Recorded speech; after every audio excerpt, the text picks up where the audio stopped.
Hey folks, Danny Jugan here, Axis Games.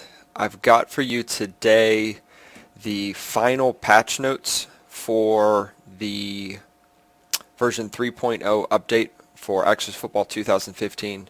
We'll let you guys know right off the bat, this will be the final update for Axis Football 2015. We feel it's time to go ahead and shift gears and begin working on some of the main features that we want to do for 2016.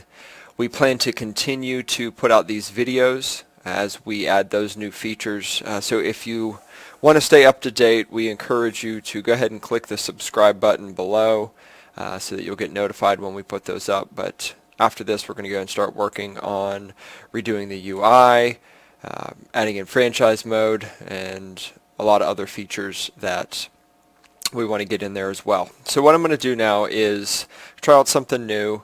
The past two major updates that we did for Axis Football, I posted the patch notes to Steam, and a lot of times there were some questions, comments, that sort of thing. So I want to take this opportunity and put out a video where I go through each of the points in the patch notes and kind of talk through them. You know, some will be self-explanatory, but there are some that we can expand upon and give a little bit more information.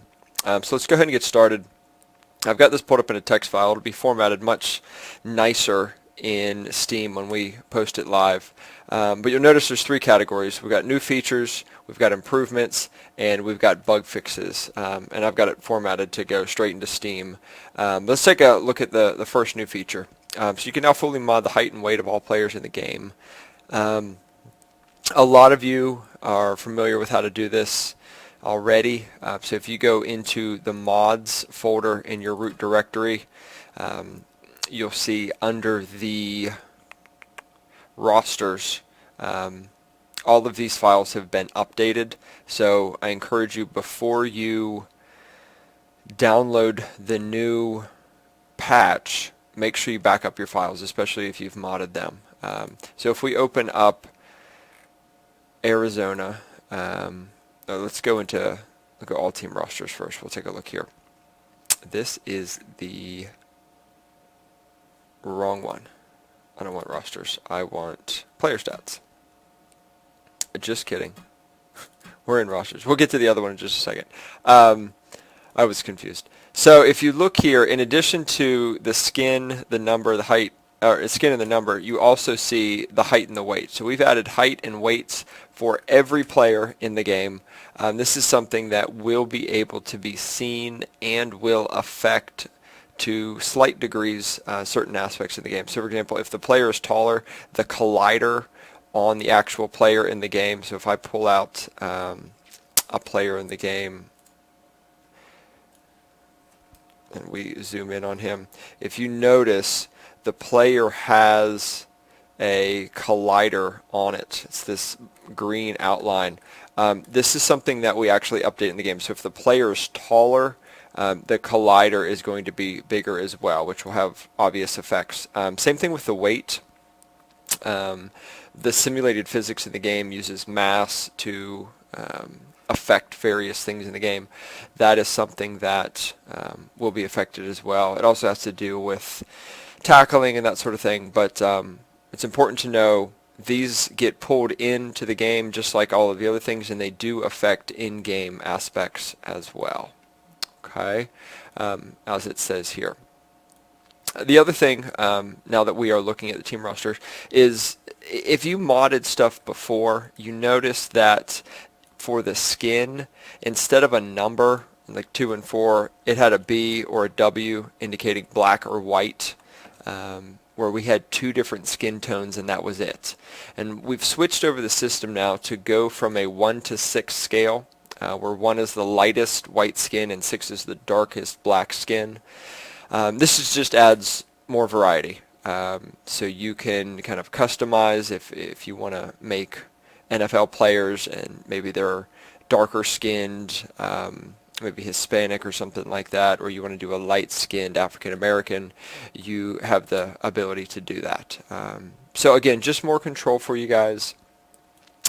You will need to update your rosters to get them to work. If you do if you don't and you leave them as B and W, it won't work properly. In fact, the game will probably crash on you.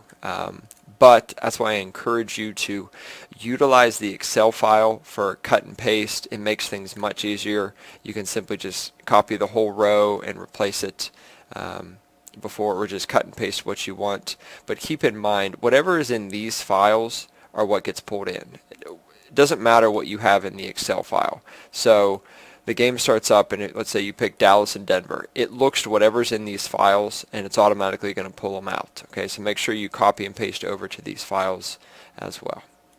All right, moving on. You can now move the pass circle before snap when using a controller.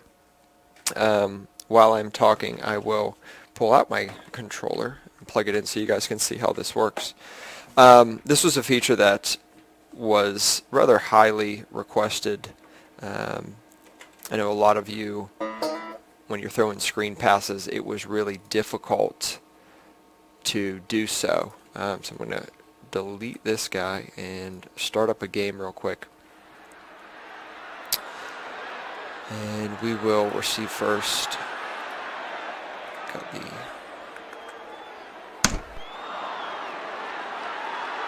You can see some new units. That's one of the features as well. I'm going to shut off the sound.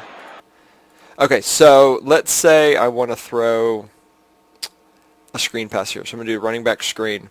And before it was really difficult to use the controller because the pass circle would always begin right in the middle of the field.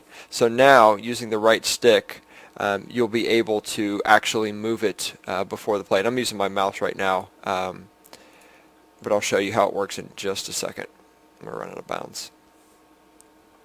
So using the controller, if I want to move the pass circle before snap, you can see obviously it's before the snap. I'm using my controller to move it around.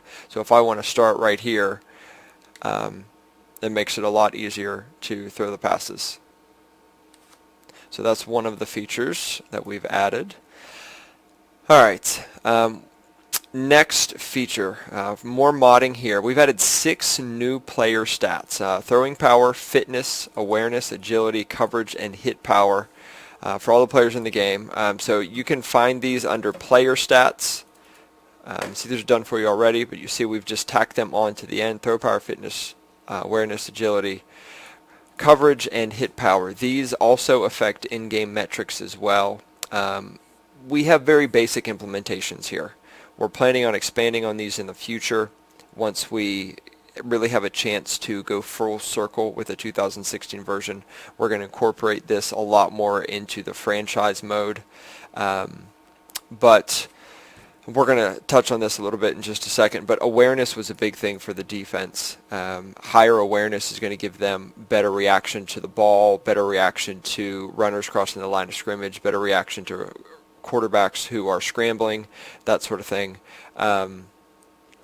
Coverage is along those same lines with defensive backs who are in zone, who are in man. If their receiver makes a cut or if someone comes into their zone, they are going to do a better job of sticking on them. It kind of goes hand in hand with awareness to a certain degree. Fitness will affect players. This is kind of like fatigue, so the higher the number, the better.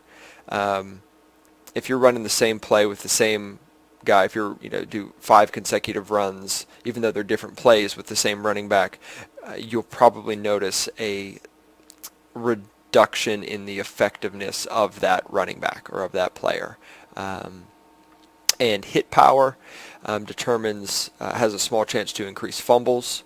Also has, if the higher the hit power, the less likely runners are to break the tackle. Agility is going to come into play more so once we add spin moves and juke moves and that sort of thing.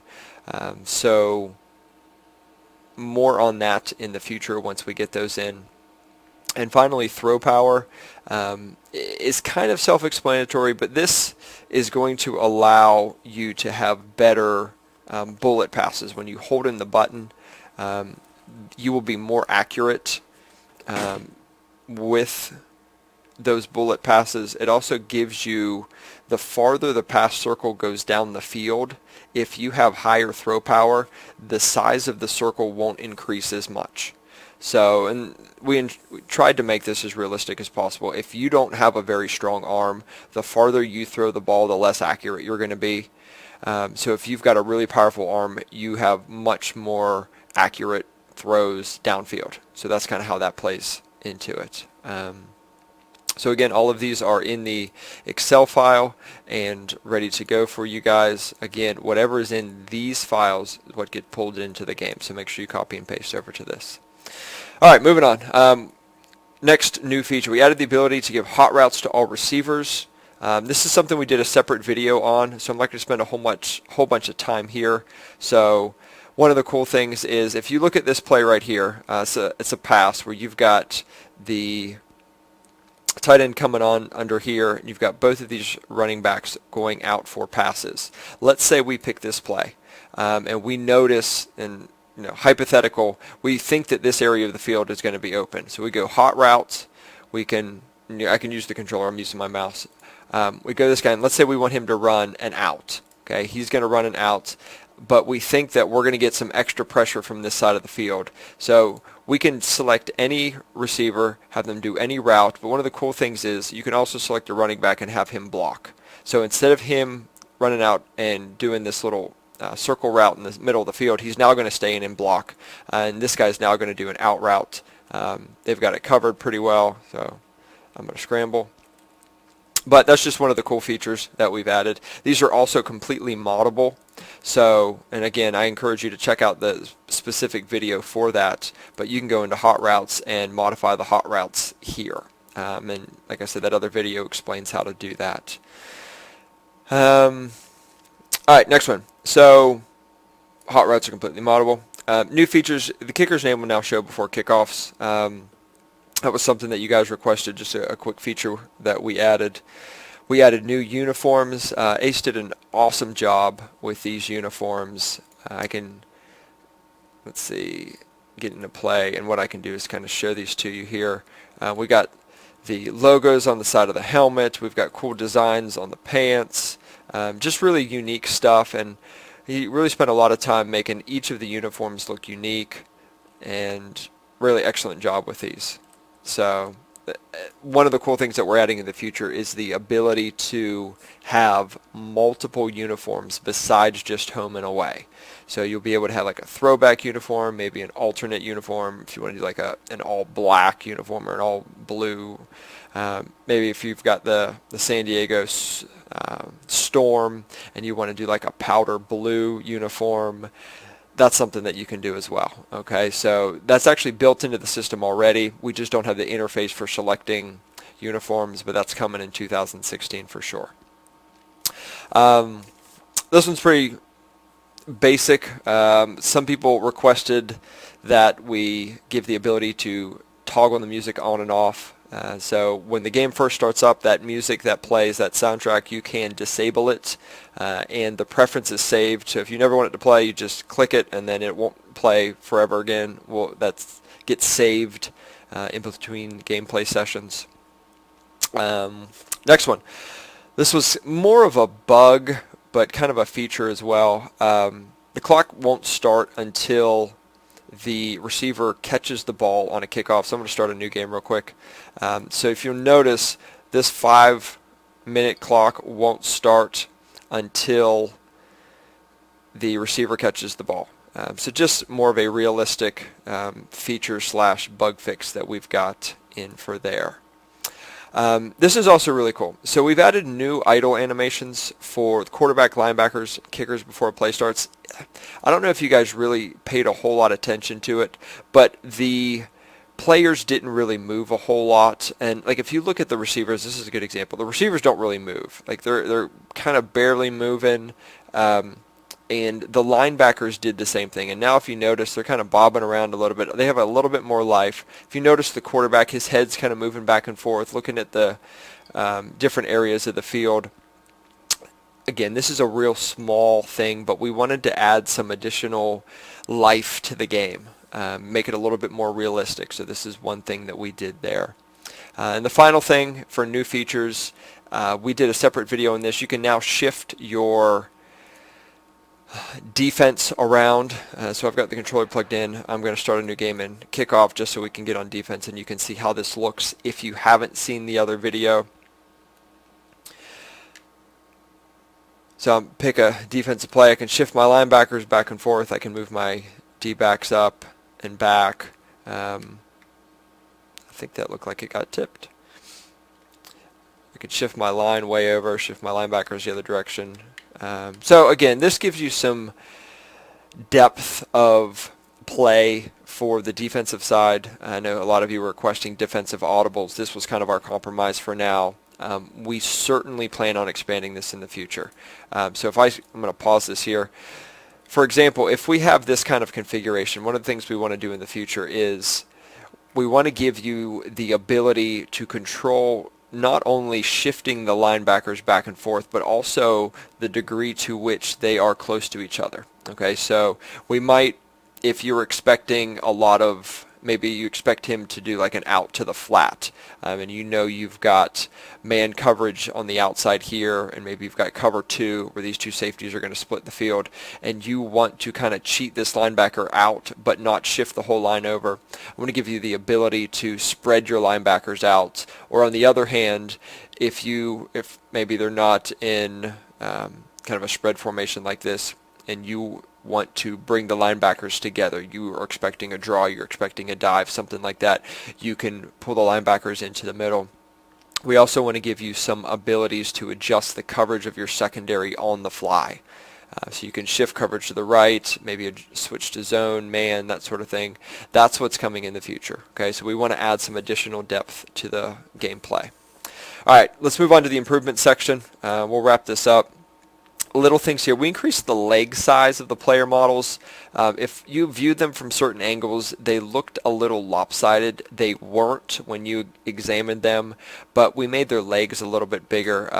We contracted the artist that created them, or we commissioned him a little bit to do some extra work in adjusting the mesh of the actual player. We also adjusted the mesh of the jersey number. So it doesn't stick out quite as much in certain spots. Again, these are just small visual things that some of you might not have noticed, but we want to try to maintain the visual integrity of the game as much as we can. It's for certain situations where you're running the ball, we adjusted the camera angle, kind of bring you close to the action. Again, in certain situations. You probably won't notice a whole lot of difference there, but these were slight changes we felt just improved gameplay. Improvement here, this is kind of a big deal. There were some issues with how the linebackers were, in fact the whole defense, how they were reacting to runs. What happened was there were some issues where running backs would cross the line and linebackers would react very slowly to them. This was a slight improvement and a slight bug fix. It was what was causing the issue was two different things combined. This has been improved. They now react much better, especially when taking into consideration their new awareness attribute. Other slight improvement, we lowered the volume of the music on the title screen. It got the impression that it was really loud in comparison to the other sounds in the game, so we adjusted there.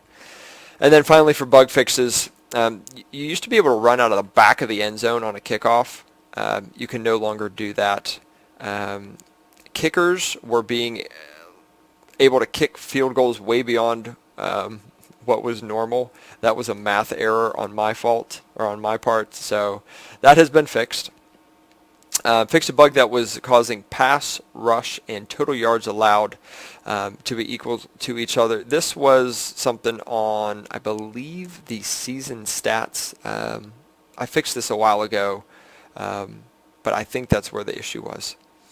There was a bug with Chicago's roster that was using the old black and white variable colors for skins. It didn't get updated, and so it was causing crashes. So that has been fixed if you've experienced that.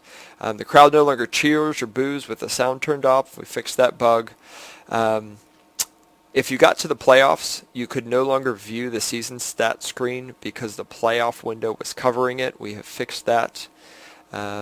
Same thing with the message that displays if you win the Axis Bowl on any difficulty other than Hall of Fame.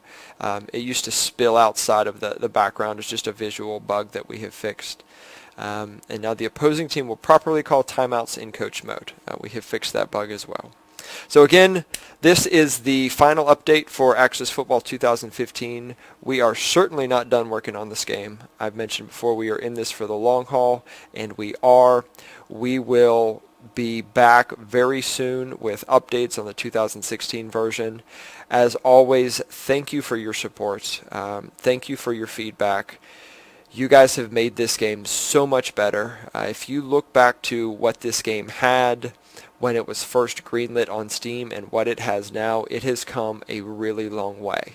We know it still has a long way to go, but we are really excited with the support that we've had. We're excited with the feedback, and when we look at what we have planned for 2016, we are really excited to get this game out there for you guys. So keep an eye out for our Kickstarter coming out. We are still shooting for November for that. We're going to get a full feature list, get some prices kind of sketched out, and get a better idea of what we want to do there. But again, click the subscribe button if you haven't so you get updated when we post new development videos. And as always, thank you for your support. It means a lot. Have a good one.